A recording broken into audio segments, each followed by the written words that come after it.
from pharmaceutical warheads and payloads to actual warheads and payloads in the defense sector. This is a sector we've been invested in since the beginning of the portfolio. And it's an area where we do find a lot of really interesting innovation. Unfortunate to say, really, in a sense, but there's a lot going on here, and I'll try and cover some of it very briefly. But the background to this, obviously, as many of you will know, is that defense spending has been, particularly across the NATO countries, really under-indexed by most of the countries for the last 2 decades, really.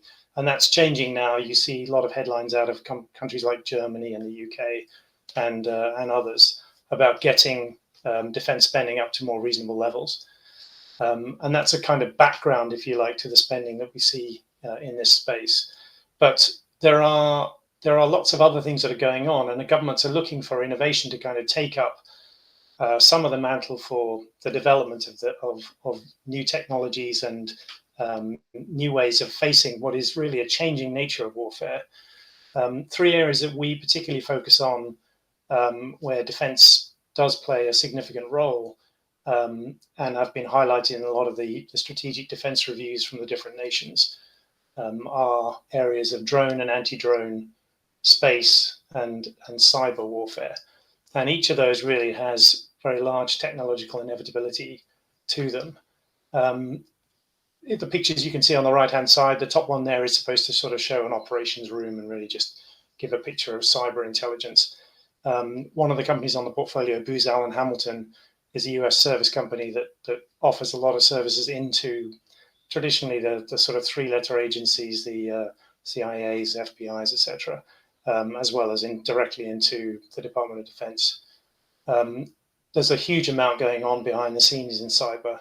We hear some of it in the press, but when you talk to analysts and people in the industry, it's just an area of constant focus at sort of national level. So a lot of spending going here. Drone and anti-drone, the middle picture you can see it's a picture of it's a Stryker armored vehicle, and sitting on top of that is an M-SHORAD platform, which is made by Leonardo DRS, which is one of the companies we hold on the portfolio as well, and have held actually since pretty much the start of the fund. And it's just, I think, coming up to made 5 times return on that stock since we bought it, which is very impressive, I think, for a defense company. And on top of that M-SHORAD platform is a turret, a weapons turret made by another company on that list there, Moog, which is an enabler that makes components that go into a lot of these kind of systems. So we've got good exposure to that area, which is really focused on particularly anti-drone warfare. So coming up with new weapons to take drones out of the sky in particular, and not just projectiles, but also increasingly using lasers and other technologies. And the last one on the list there at the bottom, you can see a picture of supposed to be a space operations. Really, L3Harris, the company we own on the portfolio, makes a lot of equipment that is increasingly being used in space. So things like sensors and detectors that are used for missile detection. L3Harris is in hot contention, for example, for the kind of much vaunted Golden Dome initiative in the US, which is supposed to be a national missile defense strategy. So, you know, there's a lot of spending going into these different areas, despite the fact that we're seeing governments, particularly the US government, with some of their initiatives to sort of cut spending.